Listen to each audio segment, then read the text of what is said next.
शांति पथ प्रदर्शन का स्वाध्याय हम सभी कर रहे हैं। क्षुल्लक श्री जिनेन्द्र जीवनी द्वारा विरचित विरचित मंगलम भगवान वीरो मंगलम गौतमो गणी मंगलम कुंद कुंदाद्यो जैन धर्मोस्तु मंगलम।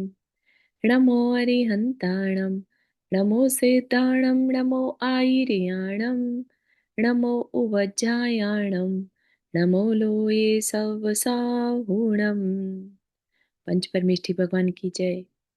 अगले 45 मिनट के लिए सभी प्रकार के पापों को त्याग करके सभी 9 बार नमोकार मंत्र पढ़ ले।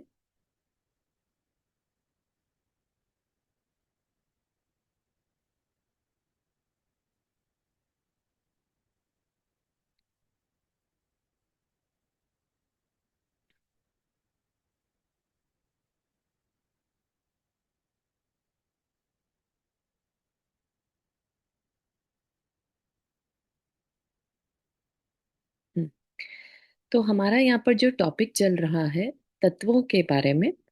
और जब हम तत्व कहते हैं तो ऐसा लगता है कि हम बहुत ज्ञानी हो गए, पंडित हो गए, है ना, बहुत टेक्निकल वर्ड यूज करने लगे हैं। तो तत्व एक दृष्टि है, देखने का नजरिया है। जैसे हम किसी मेज कुर्सी आदि हैं, राइट, उनको चाहे तो एक मेज कुर्सी की तरह देख सकते हैं और चाहे तो उन्हें एक मृत जीव के शरीर के रूप में भी देख सकते हैं। ठीक है। तो ये क्या है? ये देखने का नजरिया है। हमारी सोच जैसी होती है, हमें चीजें वैसी ही दिखाई देती हैं।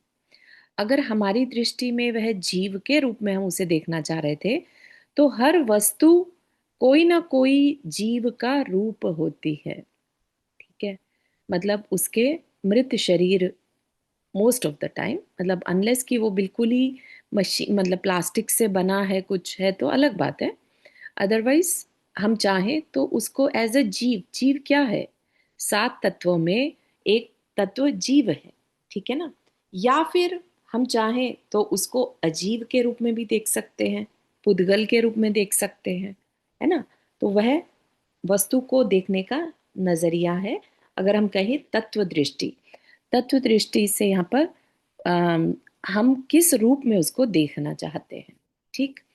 तो ऐसे ही तत्व दृष्टि की अगर हम बात करते हैं तो तत्व में आश्रव, बंध, संवर, निर्जरा तत्व भी आते हैं।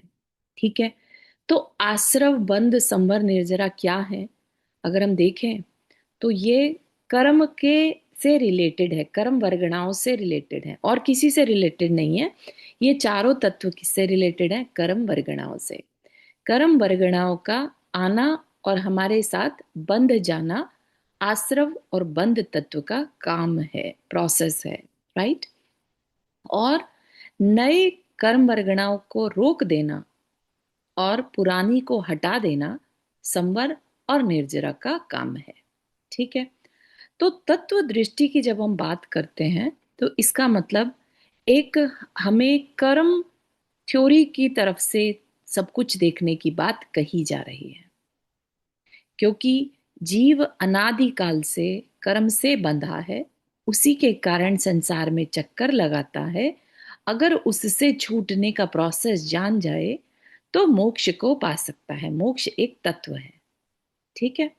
तो ये 7 तत्व, मतलब कि ऐसा कुछ मत समझिएगा कि कोई चीज है जो हमें पानी है। ठीक है। ये सारा क्या है? प्रोसेस है। जीव का अजीव से सेपरेशन कराने का एक प्रोसेस है। अशुद्ध को शुद्ध करने का प्रोसेस है। जैसे हम अपने जीवन में दूध से घी बनाते हैं, या कभी पानी में गंदगी हो तो उसमें फिटकरी डालकर या उसको थोड़ी देर के लिए रख कर उसको साफ किया जाता है, पानी को छाना जाता है ना। या कभी हमने नोटिस किया हो, हम जो कुछ चीज गंदी हो जाती है तो हम उसे पानी से धोते हैं, राइट। तो हमें हर काम का प्रोसेस मालूम है कि कोई चीज गंदी हो जाए तो उसको साफ कैसे करना। अशुद्ध हो गई, अब साफ कैसे करना, तो हम उसके लिए पूरा प्रोसेस समझते हैं। ऐसे ही हम जो हैं, हम अशुद्ध हैं। ठीक है। हम शुद्ध हो सकते हैं, पहले तो हम ये विश्वास करें, ठीक है। फिर हम ये भी अंडरस्टैंड करें कि अशुद्ध हमें कहा क्यों, हम तो अभी नहाए धोए थे, फिर हमें अशुद्ध क्यों कह रहे हैं। अगेन हमें समझना होगा कि ये किस दृष्टि से बात की जा रही है, ठीक है। तो हम अशुद्ध जो हैं वो हमारे नेचर को लेकर कह रहे हैं। हमारा नेचर जो था वो क्या था, शांत रहना था, शांति सुख हमारा नेचर था। लेकिन क्या आज हमारे जीवन में सुख और शांति नजर आ रही है? नहीं। इसका मतलब हम अशुद्ध हैं, ठीक है।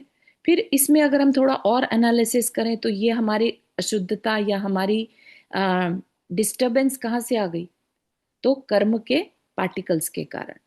वो किसने बांध लिए? हम ही नहीं बांधे। तब हम जाकर समझते हैं आश्रव और बंध तत्व को, ठीक है। तो जब वो आश्रव होता है, वो करता कौन है? हम ही करते हैं, ठीक है।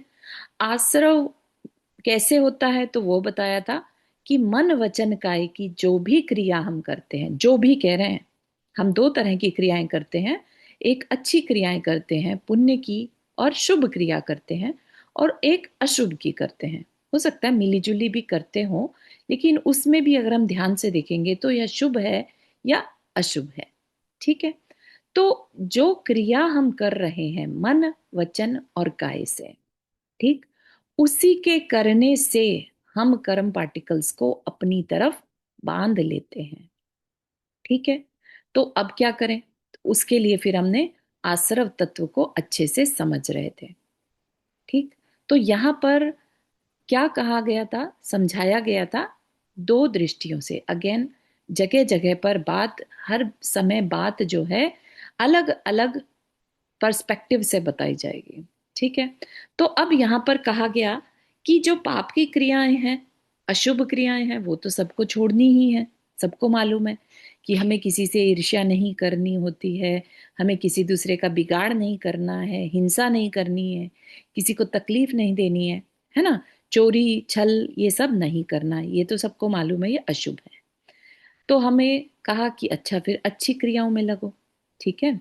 अब अच्छी क्रियाओं में अगर हमें दो ऑप्शंस दे दिए गए, अगर हमें ज्ञानी बनना है, हमें किसी तरह का कोई कर्म नहीं बांधना, तब उस दृष्टि से बताया कि अगर आप शुभ क्रिया करते हो तो भी कर्म तो बंध रहा है, ठीक है। और आप कहते हो हमें कर्म नहीं बांधना है, ठीक। तो अगर कर्म नहीं बांधना है तो उस दृष्टि से कैसा भी कर्म हो, चाहे शुभ या अशुभ, वो हमारे लिए दोष हो गया, ठीक है ना। और अगर हमें है कि नहीं, हमें ज्ञानी बनने से तो कोई मतलब नहीं है, हमें तो अभी सिर्फ पाप से बचना है, तो फिर जितनी भी शुभ क्रियाएं हैं, जैसे कि दान पुण्य करना, दया करना, है ना, इवन भगवान की भक्ति करना, पूजा पाठ करना, स्वाध्याय करना, ये सब क्रियाएं क्या हैं? ये कहीं से भी अशुभ नहीं है, शुभ है ना। और इन शुभ क्रियाओं को करने से भी कर्म तो बंधता है। शुभ करेंगे तो शुभ बंधेगा, और अशुभ करते हैं तो अशुभ बनता है, ठीक है। तो अब जिसको और ज्यादा आगे बढ़ना है, जिसको कि अपने लास्ट तत्व यानी मोक्ष तत्व तक पहुंचना है, या कह लीजिए सच्ची शांति चाहिए, ठीक है, तो शांति में कर्म बाधक होते हैं, ठीक। क्योंकि पुण्य का फल भी कभी तो मिलेगा, और जब मिलेगा तो हो सकता है हम उसमें इंडल्ज हो जाएं इतने कि हमें अब फिर से हम पाप क्रियाओं में पड़ गए, ठीक है ना। कर्म जो है, पुण्य कर्म कहिए चाहे पाप कर्म कहिए, संसार में तो रोके ही रहेगा, ठीक है। तो अगर हम उस दृष्टि से देख रहे हैं कि अरे हमें तो संसार में रुकना ही नहीं है, तब हमारे लिए इवन वो पुण्य की क्रियाएं भी एक तरह का बंधन कहलाएंगी, ठीक है। उस अपेक्षा से उसको यहाँ पर दोष कहा गया, अपराध कहा गया, ठीक है। इसका हमें गलत मतलब नहीं लेना है। गलत इन द सेंस कि अगर हम जाकर सबसे अब कहने लगे कि भगवान की भक्ति करना बेकार है, इससे तो कर्म बंधता है, तो मुझे तो कर्म काटने हैं इसलिए मुझे नहीं करना, ठीक है। माना आप वो नहीं करेंगे, लेकिन फिर आप कुछ तो करेंगे, ठीक है ना। क्योंकि ह्यूमन बिहेवियर है, कुछ ना कुछ तो करना ही है, क्योंकि अनादिकाल से हम कुछ ना कुछ करते आए हैं जिसका कि इतना ज्यादा हमारे ऊपर संस्कार है कि हम खाली नहीं बैठ सकते। और कुछ नहीं होगा तो हमारे दिमाग में तरह तरह के ख्याल आते रहेंगे। ठीक है, तो आप ये मत समझिए कि हम बैठे हैं एक जगह तो हम कर्म नहीं बांध रहे। हम मन वचन काय तीनों से कर्म बांधते हैं, इवन कृतकारित अनुमोदन से। तो हमने खुद काम नहीं किया लेकिन किसी दूसरे ने जो किया उसके बारे में अगर हम सोच रहे हैं, उसने अच्छा किया या उसने बुरा किया, है ना, तो भी हम कर्म बांध रहे होते हैं। तो जब हम इन धार्मिक क्रियाओं में नहीं लगेंगे तो हम कुछ तो करेंगे। हम चाहे तो अपने शरीर की साज संवार करेंगे, अपने अम, कथाओं में लग जाएंगे, जो 4 प्रकार की कथाएं हैं प्रमाद के कार्यों में लगेंगे, है ना। तो हम अल्टीमेटली पाप ही बांधने में जुट जाते हैं, क्योंकि उसी की प्रैक्टिस है।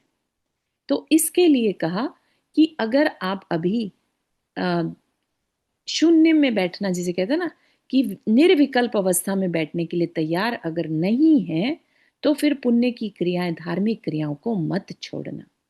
ठीक है, सिर्फ और सिर्फ क्या करो, अपना थोड़ा सा अभिप्राय बदलने की कोशिश करो।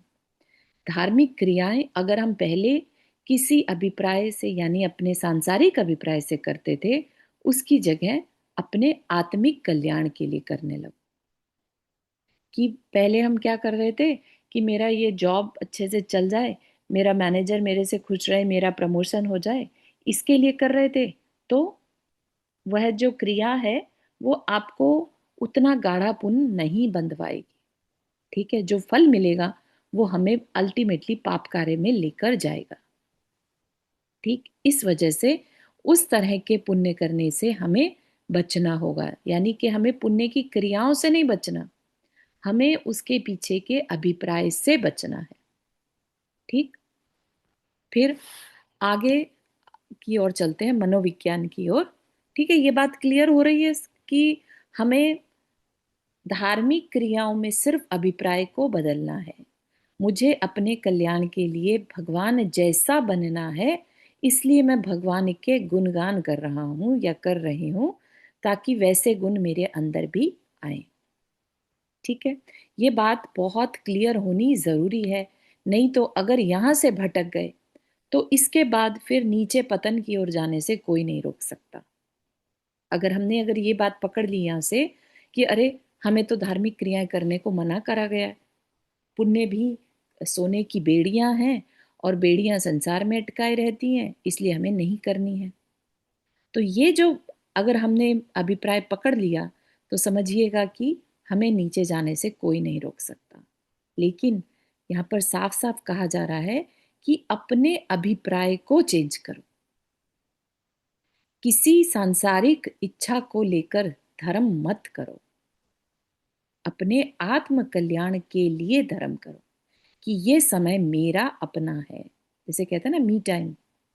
ठीक है ना, नॉर्मली दुनिया क्या करती है मी टाइम में, कुछ इंजॉय के काम करती है, हॉबी के काम करती है। कि मुझे तो वॉक करना अच्छा लगता है, अपने साथ समय बिताना है ना। कुछ लोग जैसे गार्डनिंग करते हैं, हॉबीज क्या है, बेसिकली मी टाइम है। राइट, तो उन क्रियाओं को भी छोड़कर मी टाइम वाली क्रियाएं क्या करने को कहा, कि आप प्रभु की भक्ति करें, पूजा पाठ करें, स्वाध्याय करें। ठीक है, क्यों? क्योंकि उसमें जो आप अपनी सोल के साथ जुड़ेंगे वो आपका रियल मी टाइम होगा। ठीक है ना, अपने से जितना जितना हम जुड़ते जाएंगे, वो जो पुण्य की क्रिया है वो हमारे लिए, जिसे कहते हैं ना, आपको बताया भी था, पुण्यानुबंधी पुण्य को बांधने या सातिशय पुण्य को बांधने वाली होती हैं। उसका क्या मतलब है? इसका मतलब ये है कि जो पुण्य का फल मिलेगा, ऐसा निष्काम भक्ति से, ठीक है ना, ऐसा जो पुण्य का फल मिलेगा वो आपको आगे पापों में नहीं जाने देगा। आपका मन करेगा, मैं, मुझे जो पुण्य से अच्छे संसाधन मिले हैं, अच्छी सामग्री मिली है, मैं इसका यूज अच्छे से करूं, दूसरे के कल्याण के लिए करूं, अपने कल्याण के लिए करूं, है ना। तीर्थ यात्राएं करूं, किसी तकलीफ में कोई पर्सन है उसके दुख को कैसे दूर करूं। अच्छी बुद्धि मिल गई है तो हम उसको सही जगह पर लगाने का मन बनाएंगे। ठीक है ना। एक आतंकवादी भी बुद्धि को लगाता है, ठीक है ना। और एक विचारक भी जो है वो भी बुद्धि को लगा रहा होता है। लेकिन सोचिए दोनों की बुद्धियों में कितना डिफरेंस है, कितने रिजल्ट में कितना डिफरेंस आएगा, है ना। एक ने प्लाट बनाया कि हम बैंक को कैसे लूटेंगे, हम फलानी जगह पर बॉम्ब कैसे ब्लास्ट करेंगे। और एक दूसरे के दुखों को देखकर मैं अपने को कैसे इम्प्रूव करूं, ऐसे विचार कर रहा है। बुद्धि दोनों के पास है, लेकिन वह बुद्धि, अच्छी बुद्धि मिलना पुण्य से था, लेकिन उसको गलत कार्य में लगा देना, क्योंकि हमने वह बुद्धि जो पाई है, पुण्य किया था, वो हमने गाढ़ा नहीं किया था, इसलिए पाप कार्य में लग गई। ठीक है ना। तो पुण्य से मिली हुई जो चीजें हम पुण्य में लगा देते हैं, समझिए कि हमने गाढ़ा पुण्य किया था और फ्यूचर में फिर से और गाढ़ा करने जा रहे हैं। ठीक है। तो वही बात यहाँ पर की जा रही है कि एक सिद्धांत बना दिया कि कोई भी समय ऐसा नहीं कि तू बिना कुछ काम किए रह रहा हो। ठीक है। सब अपने अपने लाइफ में झांक कर देख सकते हैं कि हम सोचें कि अरे हमें ये धार्मिक क्रिया नहीं करनी, अरे इसमें भी कर्म बंधता है, हमें नहीं करनी। ठीक है, मत करिए। लेकिन उस टाइम का सदुपयोग फिर आप कैसे कर रहे हैं? उस समय को जब आप ये मानकर बैठे हैं कि नहीं इससे भी कर्म बंध रहा है तो कुछ तो करेंगे। ठीक है ना। तो कहा कि दुकान का काम, कहीं जाने का काम, कुछ उठाने धरने का काम इत्यादि अनेक कार्यों के अतिरिक्त यदि खाली भी बैठा है तो कुछ न कुछ विचारने का काम तो हर समय किया ही करता है। ठीक है। और कोई कह दे कि मुझे धार्मिक क्रियाएं नहीं करनी, मैं तो बैठ के स्वाध्याय करूं। ठीक है। तो आप सोचिए कि स्वाध्याय करने के लिए जो सामग्री मिली वो कहाँ से मिली? हमारे तीर्थंकर भगवान ने ही बताई। तो उनके गुणगान करना, भक्ति करना, पूजा करना हमें गवारा नहीं है और बैठकर स्वाध्याय कर रहे हैं जो उन्हीं का ही बताया हुआ है। तो ये तो एक तरह से अपनी चॉइस हो गई ना कि हमने किस कार्य को प्रेफरेंस दी। कहीं ना कहीं ये हमारा प्रमाद हो गया, क्योंकि हमें उठकर जाना पड़ता, तैयारी करनी पड़ती, हमने उस कार्य में कमी को निकाल लिया कि वो करने में क्या रखा है, हम तो बैठकर घर में स्वाध्याय कर लेंगे। ठीक है ना। तो हर कार्य को इंपॉर्टेंस देना और सबसे ज्यादा इंपॉर्टेंस देव दर्शन को, पूजा को देना, क्योंकि जिसके कारण हमें ये 7 तत्व पता चल रहे हैं, क्या हम उनका धन्यवाद करना नहीं चाहेंगे? और सुबह सुबह जाकर अगर हम धन्यवाद करते हैं तो पूरा दिन हमें एक विनय बनी रह सकती है। हमारे अंदर दूसरे का ग्रैटिट्यूड फील किया है तो उसी तरह के मनोभाव बने रह सकते हैं कि हमारा जो जीवन है किसी और के कारण बना है ना। तो अहंकार आने नहीं पाएगा। ठीक है ना। तो हर चीज का जो लॉजिक है, तरीका है, वह वैसे ही करना चाहिए, बजाय इसमें कि अगर हम अपनी मर्जी से कुछ कर भी रहे हैं तो हम उसको एक्सेप्ट करें कि हाँ मुझसे डेली उठकर नहीं जाया जाता, इसलिए मैंने घर पर बैठकर स्वाध्याय करने का विचार बनाया कि कुछ ना करने से कुछ करना अच्छा है। लेकिन उसको मार्ग नहीं बनाए। ये नहीं कहें कि वो कोई फायदा नहीं है वहां जाने से, यहीं बैठकर करने से जब पुण्य मिल रहा है तो वहां क्यों जाए। ठीक है ना। इस तरह का जो कहते हैं ना कि एक नया मार्ग बन जाता है। फिर आपको देखने वाले, जिनको आप, जो आप में बिलीव करते हैं, फिर वो उसको वैसे ही मानने लग जाएंगे। अरे वो भी तो करते हैं, हम कर रहे हैं तो क्या बुराई है। ठीक है ना। तो ये क्या हो गया, ये एक मार्ग बन गया। तो इससे मूल मार्ग में कमी आती है, तो हमें उसकी अवमानना करने का दोष लगता रहता है। ठीक है। इसको क्या कहेंगे? जो अम, अप्रभावना का दोष है, तो हम कभी अपने को सम्यक दृष्टि नहीं कह सकते, क्योंकि सम्यक दर्शन का 8वां जो अंग है उसका नाम है प्रभावना अंग। ठीक है ना। हमने क्या कर दिया, पूजा आदि में दोष लगा दिया। ठीक है ना। तो ये बातें हमें बहुत अच्छे से डीपली समझने की हैं कि जो बात जैसी है वैसी एक्सेप्ट करना, उसमें अपनी मर्जी से चेंज नहीं करना अपने कंफर्ट के लिए। ठीक है।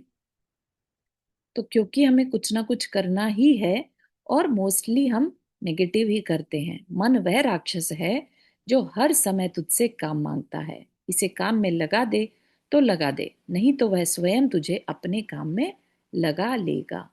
है ना। हम क्या कहते हुए पाए जाते हैं, मन कर रहा है, अब मन ये खाने को कर रहा है, अब मन ये देखने को कर रहा है, अब मन ये घूमने को कर रहा है, और हम वैसा वैसा करते रहते हैं। ठीक है। हातिम ताई एक पिक्चर आई थी, उसमें था एक यह सीन, मंत्रों द्वारा अपने कार्य की सिद्धि के अर्थवश किया एक राक्षस अपने कार्य की सिद्धि के अर्थवश किया एक राक्षस अपने स्वामी से कहता है, काम दे नहीं तो मैं तुझे खा जाऊंगा। यह काम बताया, वह काम बताया, आखिर कब तक। इतने काम थे ही कहाँ कि एक समय के लिए भी खाली न रहने पाए वह। बेचारा कि यह तो अच्छी बला मोल ले ली, अच्छाई के लिए सिद्ध किया था, परंतु गले ही पड़ गया। वह अब छोड़े से भी नहीं छूटता। विचार विचार कर एक उपाय सूझा। ठीक है, आओ काम बताता हूँ। एक जीना बनाओ, जीना मतलब सीढ़ी, उस पर चढ़ो और उतरो। वह टूट जाए तो फिर बनाओ, फिर चढ़ो, फिर उतरो। बराबर इसी भांति करते रहो जब तक कि मैं तुम्हें न बुलाऊं। अब तो सब राक्षस बना हवा हो गया। वह खाली न रहने पाया और स्वामी भय से मुक्त हो गया। इसी प्रकार तू भगवान आत्मा मतलब तू खुद, मन तेरा सेवक, परंतु एक ऐसा सेवक जो हर समय काम मांगता है, एक क्षण को भी खाली नहीं रह सकता। कार्य न दे तो विकल्प जाल में उलझाकर ऐसा धक्का दे तुझे कि धरातल पर आकर तड़पने लगे। भाई, इस राक्षस को किसी न किसी काम में उलझाए रखना ही श्रेय है, भले ही वह कार्य निष्प्रयोजन क्यों ना हो। निष्प्रयोजन कार्य में क्यों लगाए रखना है? क्योंकि कुछ ना कुछ अगर नहीं करते रहे तो हम डेफिनेटली गलत में ही चले जाएंगे। क्योंकि हमारा संस्कार कैसा है, नेगेटिव सोचने का संस्कार है। हम किसी दूसरे के लिए बुरा सोचने लग जाएंगे, अरे उसने मुझे ऐसा क्यों कह दिया, है ना। अब बैठे बैठे और कुछ नहीं, बस उसने मेरे साथ बुरा किया, मैं उसके साथ क्या बुरा कर दूं, ये इस तरह की प्लानिंग शुरू हो जाएगी। ठीक। तो 4 प्रकार की क्रियाएं तो एक बता। बार फिर से समझाएंगे? कोई किसको? ये वाला पैराग्राफ फिर से हाँ, समझाएंगे? क्या कह रहे हैं यहाँ पर कि हम सबके पास मन है, हम सभी हम्म पंचेंद्रिय है ना, हम हम्म सबके पास मन है। तो मन की नेचर भी पता होनी चाहिए। यहाँ पर मन को एक, जो अभी एक एग्जाम्पल दिया ना कहानी का, राक्षस हाँ। जिसे बताया, मन भी एक तरह का राक्षस है। अगर उसे हमेशा उसको बिजी रहना है, उसको कुछ ना कुछ काम चाहिए। ठीक है। उसको अपन काम देते भी हैं, हम संकल्प विकल्प करते हैं, चलो ये काम करते हैं। हम्म ठीक है।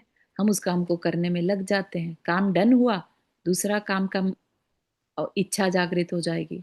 इच्छा हाँ कहाँ जागृत हो रही है, मन में। हाँ। राइट। तो मन हमें किसी ना किसी काम में उलझाए रखना चाहता है। राइट। हम्म, या कह लीजिए हमें उलझे रहना ठीक लगता है। राइट। जहां खाली बैठेगा फिर क्या करेंगे, गलत, अपने आराम का काम देखेंगे। आराम देखेंगे या विकल्प में फंस जाएंगे, कुछ ऐसा प्लानिंग ना करने लग जाएं कि उससे हमारी ही अपनी ही जो क्योंकि मन वचन काया की क्रिया से कर्म बंध रहा है। हम्म, राइट।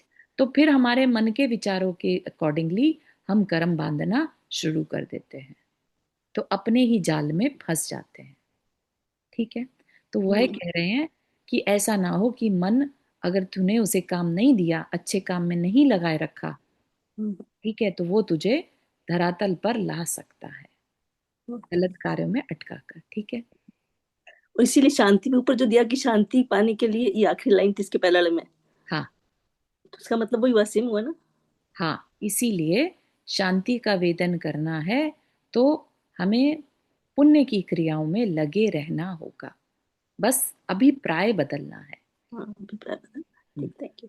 वही चीज यहाँ पर अब समराइज करके बताई जा रही है कि अब यह देखना है कि वे काम कितनी जाति के होने संभव हैं कि जिनमें मन को उलझाया जा सके।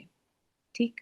कुल क्रियाओं को शांति पथ की दृष्टि से तीन कोटियों में विभाजित किया जा सकता है। शांति पथ की दृष्टि से बात कर रहे हैं। ठीक है।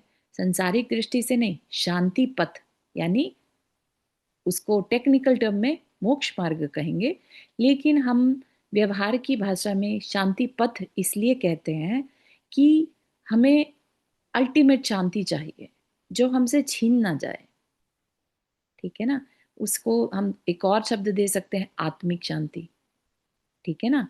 तो कुल क्रियाओं को आत्मिक शांति की दृष्टि से तीन कोटियों में विभाजित किया जा सकता है। क्रिया मतलब मन वचन काया की क्रिया। ठीक। एक अशुभ आश्रव, जिसमें क्या है, भोग विलास सहित तथा भोगों में रमणता रूप अशुभ क्रिया। ठीक है। अपने कंफर्ट में लगे रहना, इसीलिए हमें तीन पुरुषार्थ करने को कहा गया। ठीक है ना। अर्थ पुरुषार्थ, काम पुरुषार्थ और धर्म पुरुषार्थ। राइट। हमें चाहते तो क्या उनको हमारा कंफर्ट पसंद नहीं था? राइट। भगवान चाहते, वीतरागी गुरु चाहते तो हमें कह देते कि अर्थ और काम में लगे रहो, कोई दिक्कत नहीं है। लेकिन साथ साथ धर्म पुरुषार्थ को भी जोड़ दिया। इसका क्या मतलब है? इसका मतलब कि जो गृहस्थ है वो 2/3 टाइम तो पाप बांधता है। राइट। और 1/3 टाइम चाहे तो धर्म कार्य से उस पाप के प्रभाव को कम कर सकता है। तो तीनों प्रकार की क्रियाओं में उसे लगना होगा। तो जो भोग विलास की क्रियाएं हैं वो कौन सी में आ जाएंगी? अर्थ और काम पुरुषार्थ। ठीक है ना। अपनी इच्छाओं को पूर्ति करते रहना, भोग की इच्छा को पूरा करते रहना, काम पुरुषार्थ। उसको किस में रखा? अशुभ क्रिया। ठीक। दूसरी है शुभ आश्रव के अंतर्गत बताई गई दो जाति की शुभ क्रिया। दो जाति की कैसे हो गई शुभ क्रिया? अगर आपको ध्यान हो तो अभिप्राय की बात की गई थी। ठीक है। अगर हम शुभ क्रिया भी अपने किसी सांसारिक इच्छा से करते हैं तो वो क्या हो गई? भोग विलास सहित। ठीक है। और अगर सिर्फ आत्म कल्याण के लिए करते हैं शुभ की क्रिया को, तो वो क्या कहलाएगी? केवल शांति की अभिलाषा सहित। ठीक है। तो इसलिए शुभ को दो कैटेगरीज में रख दिया, जिसे हम कहते हैं प्रशस्त अप्रशस्त। प्रशस्त मतलब रियल में शुभ क्रिया, यानी गुरु की सेवा करना, है ना, भगवान की पूजा भक्ति करना, स्वाध्याय करना, ये सब क्या आ गए? जिनके पीछे की अभिप्राय क्या है? अपने आप को बेटर करना। हमारे अंदर लेट से कषाय बहुत थी, हमने स्वाध्याय किया, अब हमारी कषाय कम हो रही हैं।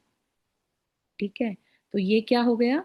शांति की अभिलाषा सहित शुभ क्रिया। ठीक है। इसमें कौन सा पुण्य बंधेगा? पुण्य तो बंधेगा क्योंकि क्रिया है। राइट, कर्म है। तो इसमें पुण्यानुबंधी पुण्य बंधेगा। ठीक है ना। और वही आप लेट से कोई जाप कर रहे हैं, कोई अनुष्ठान कर रहे हैं, विधान कर रहे हैं, और किसी सांसारिक इच्छा से, सांसारिक इच्छा में अगर दुख के प्रतिकार के लिए किया जा रहा है तो उसमें उतना दोष नहीं लगता जितना कि अपने मन की इच्छाओं को पूरा करने के लिए धार्मिक क्रियाओं का सहारा लिया जाता है। ठीक है। जैसे हमारा प्रमोशन हो जाए, घर में बालक हो जाए, है ना, है ऑलरेडी एक, और हो जाए। ठीक है। इस तरह से जो इच्छा सहित करा जाता है, संसारिक इच्छा सहित धार्मिक क्रिया की जाती है, वो एक अलग जाति की है। और सिर्फ आत्म कल्याण के लिए जो शुभ क्रिया की जाती है वो दूसरी जाति की है। ठीक है। और फिर तीसरी जाति की क्या है? तीसरी जाति का तीसरा क्या है? शुद्ध, जिसे कहते हैं ना। तो साक्षात शांति के वेदन के साथ तन्मयता रूप शुद्ध क्रिया। ठीक है। अब इसमें क्रिया वर्ड कह दिया, लेकिन इसमें करना कुछ नहीं है। ठीक है, इसलिए शुद्ध है। शुभ क्रिया के दो भेद हो जाने से कुल क्रियाएं चार प्रकार की हो जाती हैं। पहली क्रिया को अशुभ या पाप कहते हैं। फिर शुद्ध, शुभ में जो सेकंड नंबर की बताई थी उसमें दो रूप बताए थे। ठीक है ना। तो जो पहला भेद है, पहला भेद रूप जो क्रिया है वो क्या है? पापानुबंधी पुण्य। ऐसा पुण्य जो मिला तो था अच्छे कार्य के लिए, लेकिन हमने उसमें अपनी सांसारिक इच्छा को जोड़कर उससे पाप का बंध कर लिया। ठीक है। तो अभिप्राय नहीं बदलने के कारण या अभिप्राय ठीक नहीं होने के कारण वह शुभ क्रिया भी अल्टीमेटली हमको पाप में ले जाएगी। ठीक है। फिर शुभ क्रिया का दूसरा भेद जो था, जिसको कि तीसरी क्रिया कह दिया गया, वो क्या है? पुण्यानुबंधी रूप शुभ क्रिया। ठीक है। ये बहुत अच्छे से समझा दिया गया है। फिर भी अगर नहीं आया समझ में तो हाथ रेस कर सकते हैं। चौथी क्रिया तो शुद्ध क्रिया है ही। ठीक है ना। तो यहाँ तक के बात समझ में आ रही है?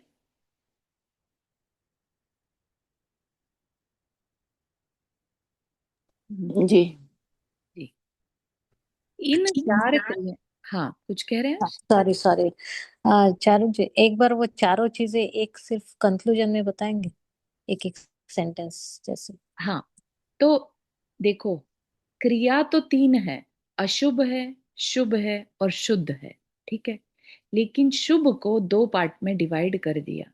ठीक है।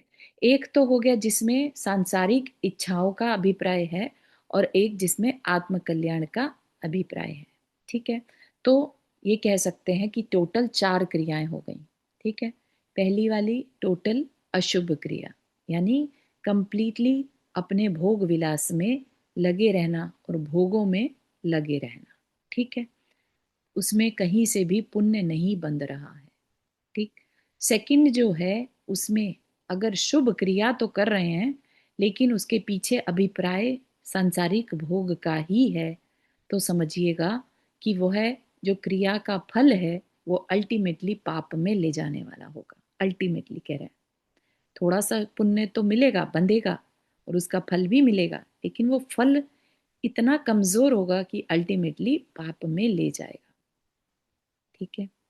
और उसी का दूसरा पार्ट, शुभ क्रिया का दूसरा पार्ट क्या है?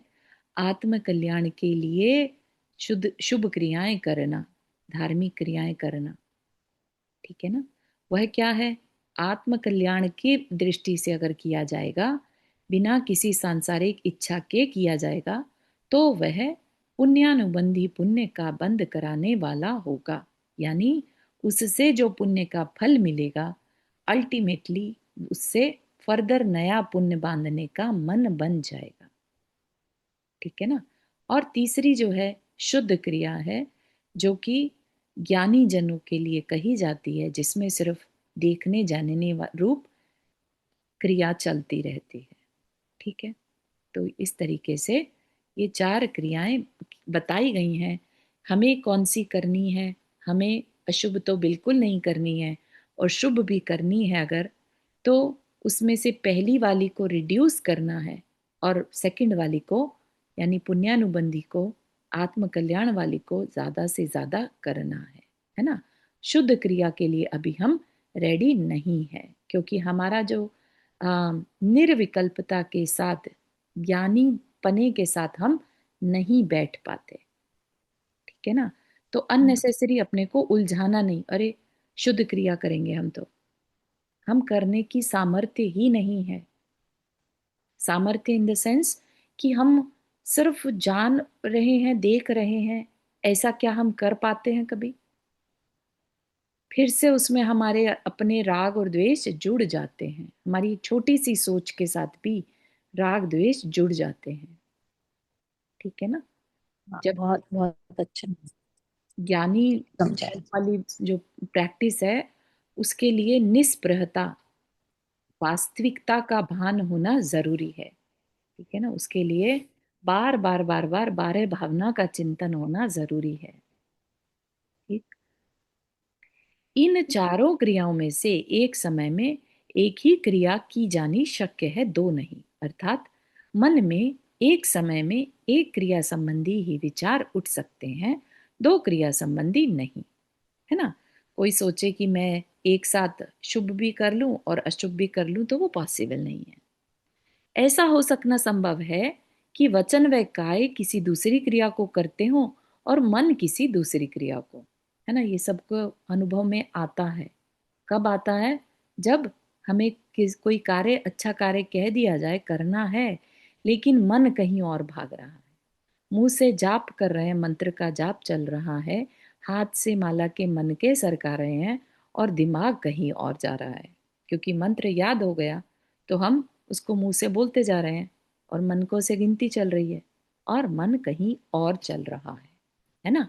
ये सबने प्रैक्टिस किया होगा, नोटिस किया होगा। ठीक है ना। परंतु यह नहीं हो सकता कि मन ही भगवान की पूजा संबंधी विचार कर रहा हो और उसी समय बाजार में भी घूमता हो। ठीक है ना। तो एक समय पर शरीर से अगर हम कोई क्रिया करते हैं, तो या तो शुभ करेंगे या अशुभ करेंगे।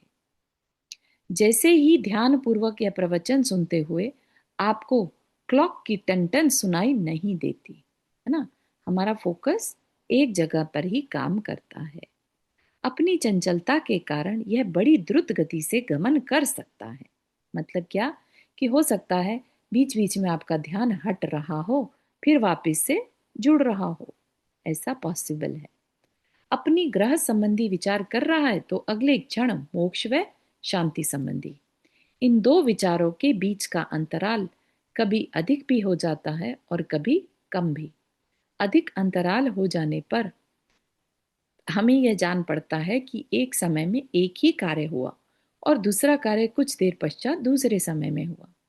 लेकिन कभी कभी अगर समय कम हो तो हमें ऐसा लगता है हम तो धर्म का ही कार्य करते रहे। है ना। हम वो भूल जाते हैं कि हाँ, हमारा ध्यान भटका था। ठीक है ना। तो अल्प अंतराल होने पर हमें ऐसा लगने लगता है कि दो काम युगपत हो रहे हैं। जैसे कि यह प्रवचन सुनते हुए भी इस क्लॉक की टन टन आप कदाचित सुन लेते हैं। इसका मतलब जिस समय टन टन सुनाई दी, उस समय हमारा ध्यान प्रवचन से कुछ क्षण के लिए हट गया था। ठीक है ना। तभी तो जाके हमें सुनाई दे पा सकती है। यद्यपि मन, वचन व काय इन तीनों की क्रियाओं में स्वतंत्रता देखने को मिलती है, परंतु ये सब क्रियाएं बुद्धिपूर्वक नहीं हुआ करती, स्वतः चला करती हैं। बुद्धिपूर्वक की मन, वचन व काय की क्रियाओं में भेद नहीं हुआ करता। बुद्धिपूर्वक जो क्रियाएं की जाएंगी, वह मन, वचन, काय की क्रियाओं में भेद नहीं हुआ करता। मन से बुद्धिपूर्वक विचारा जाना, उसी दिशा में शरीर से गमन किया जाना, उसी के मकान पर जाकर रुक जाना, और उसी व्यक्ति विशेष से वही बातें की जाना। क्या मतलब? कि जब हम बुद्धिपूर्वक कोई काम करते हैं, यानी हमने डिसाइड किया कि हमें बाजार जाना है। ठीक है, ये बुद्धिपूर्वक हो गया। अब हम किस दिशा में जाना है, ये हम बुद्धिपूर्वक चलते हैं। कभी भी ऐसा तो नहीं कि घर से निकले थे बाजार के लिए और पहुंच गए कहीं और। बुद्धिपूर्वक होता है तो जो मन है, वचन है और जो काय है, वो तीनों एक दिशा में कार्य करते हैं। ठीक है ना। लेकिन जब हमारी क्रियाओं में स्वतंत्रता देखी जा रही है, इसका मतलब वह क्रियाएं बुद्धिपूर्वक नहीं चल रही हैं, स्वतः चला करती हैं, यानी संस्कारवश चलती हैं। ठीक है ना। क्रिया ठीक चल रही है या नहीं, यह देखने को मन स्वतः लौटा करता है। मन, वचन व काय इन तीनों की उपरोक्त प्रवृत्तियों से सब परिचित हैं। केवल विश्लेषण न कर पाने के कारण हमें उनके क्रम का पता नहीं चलता। तो क्या निकला निष्कर्ष? मन को हर समय कुछ न कुछ विचारने को चाहिए, यह खाली नहीं रह सकता। हम सोचे कि हम निर्विकल्प होकर बैठ जाएं, ये हो नहीं सकता। ठीक है। फिर दूसरा निष्कर्ष क्या निकला? मन एक समय में एक ही तरह का विचार कर सकता है। अगर दो तरह की क्रियाएं दे दी जाएं, तो एक समय में वह एक ही तरह की क्रिया कर पाएगा। ठीक है। बुद्धिपूर्वक की गई शरीर व वचन की क्रियाओं से मन भी उसी ओर आकर्षित हो जाता है। अगर हमने डिसीजन लिया कि हमें बाजार जाना है, तो मन भी हमें बाजार की ओर ही लेकर जाएगा, क्योंकि हमने बुद्धिपूर्वक शरीर को उस ओर लगा दिया है ना। तब अब मन के पास कोई चॉइस नहीं है, मन उसके साथ साथ जाएगा। ठीक है ना। इस सिद्धांत पर से यह स्पष्ट हो गया कि मन को किसी एक क्रिया विशेष में जुटा देने पर वह उस समय दूसरी क्रिया न कर सकेगा, और शरीर व वचन की सहायता से उसको कुछ देर कदाचित वहां ही अटकाए रखा जा सकता है। अब यह विचारना है कि कौन सी क्रिया में जुटाना अधिक श्रेयस्कर है। चार क्रियाएं बता दी थी ऊपर, है ना। पाप, पापानुबंधी पुण्य, पुण्यानुबंधी पुण्य और शुद्ध क्रिया। इन चारों में कौन सी क्रिया हित रूप है और कौन सी क्रिया अहित रूप, इसका तोल हमें शांति की तुला से करना है। ठीक है। हम चॉइस करने का हमारे पीछे कारण क्या होगा? शांति। जिस चीज में हमें शांति मिलती है, हमें वह कार्य करना है। ठीक है। जिसमें सर्वथा अशांति है, वह सर्वथा हेय है। हेय मतलब नहीं करने लायक। जिसमें अधिक अशांति है, वह अधिक हेय है। जिसमें कुछ शांति है, वह कुछ उपादेय है। तथा जिसमें सर्वथा शांति है, वह सर्वथा उपादेय है।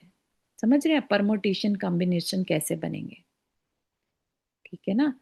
तो हमें चॉइस अगर करनी है, हमारे लिए क्या है मतलब करने लायक है, और क्या छोड़ने लायक है, और उपादेय क्या करने लायक है।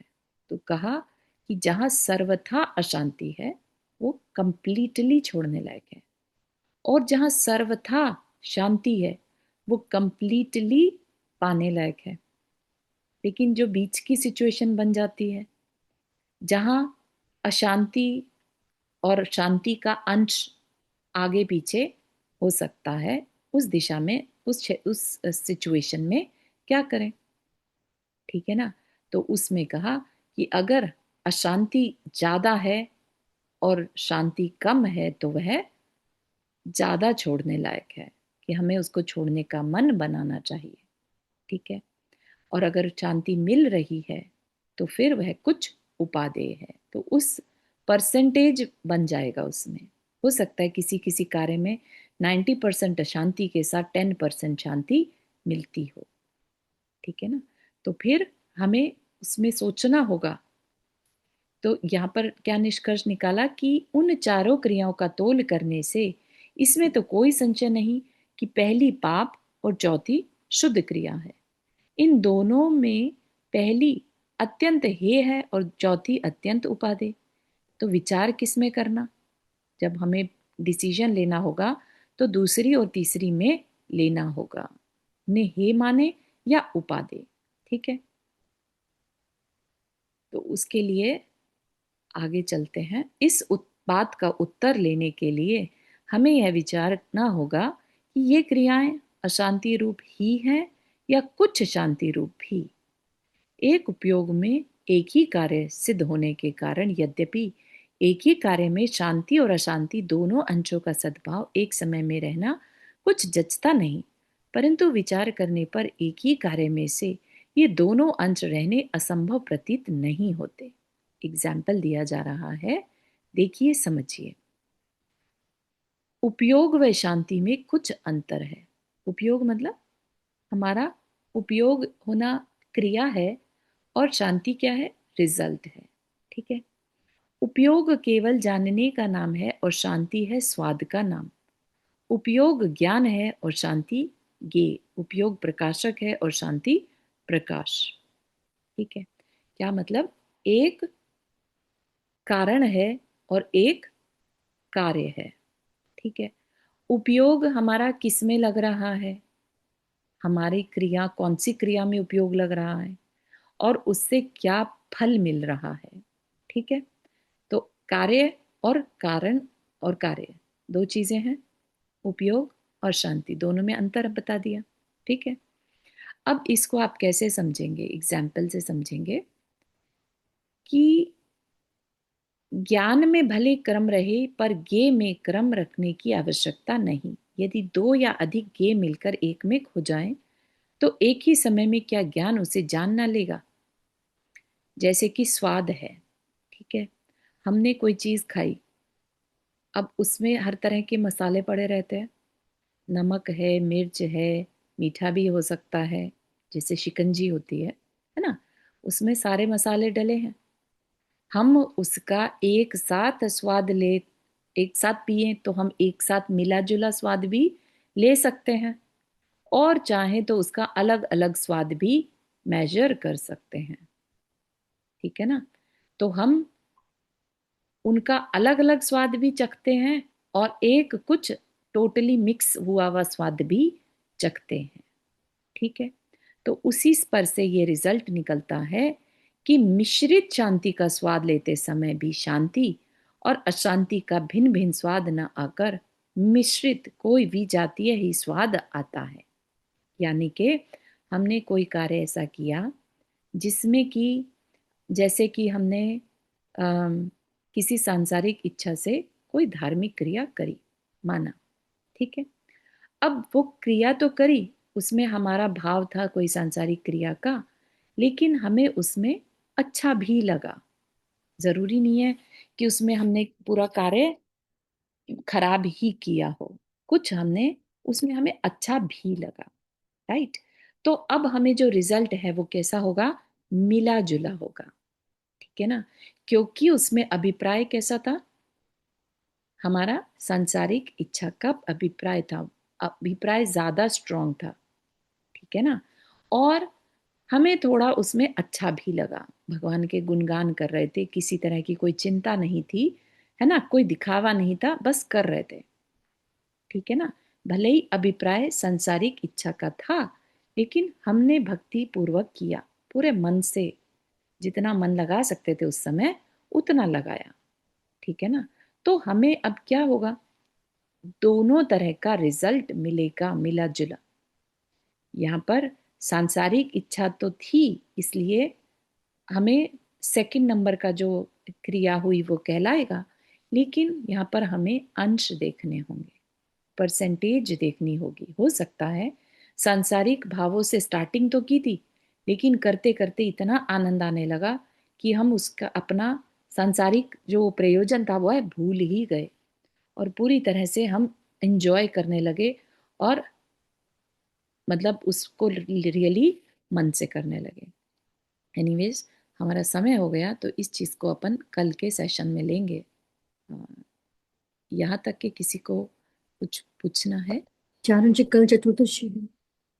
ओ, कल चतुर्दशी है, ध्यान नहीं दिया। ठीक है, तो कल क्लास नहीं रहेगा, अपन 14 का प्रतिक्रमण करेंगे। ठीक है, और इसको फिर हम अगली बार लेंगे। ठीक है, इसमें यहाँ तक कि किसी को कुछ पूछना है।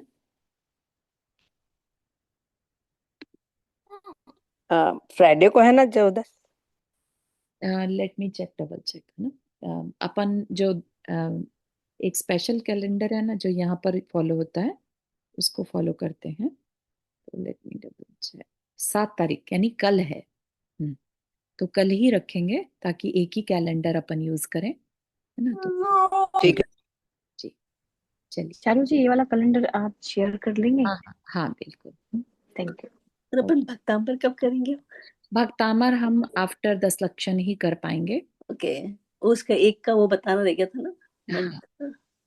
आई थिंक छठे का भी बता दिया था ना, 6 तक कोट, हुआ है हाँ कोट हमारा। बुद्धि नंग का हाँ बताया वहां तक का। चलिए, थैंक हनुमान स्तुति। यू। जावाणी के ज्ञान से सूझे लोकालोक, सो वाणी मस्तक धरो सदा देत हो दोख। हे जिनवाणी भारती तो ही जपो दिन रैन, जो तेरा शरण आ गए सो पावे सुख चैन। नौ वर्णम करना।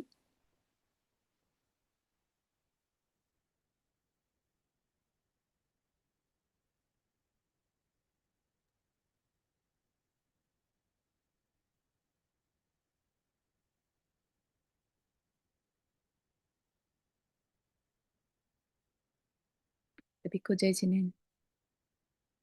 जय जिनेन्द्र। जय जय जिनेन्द्र सभी को। जिनेन्द्र। जय जिनेन्द्र।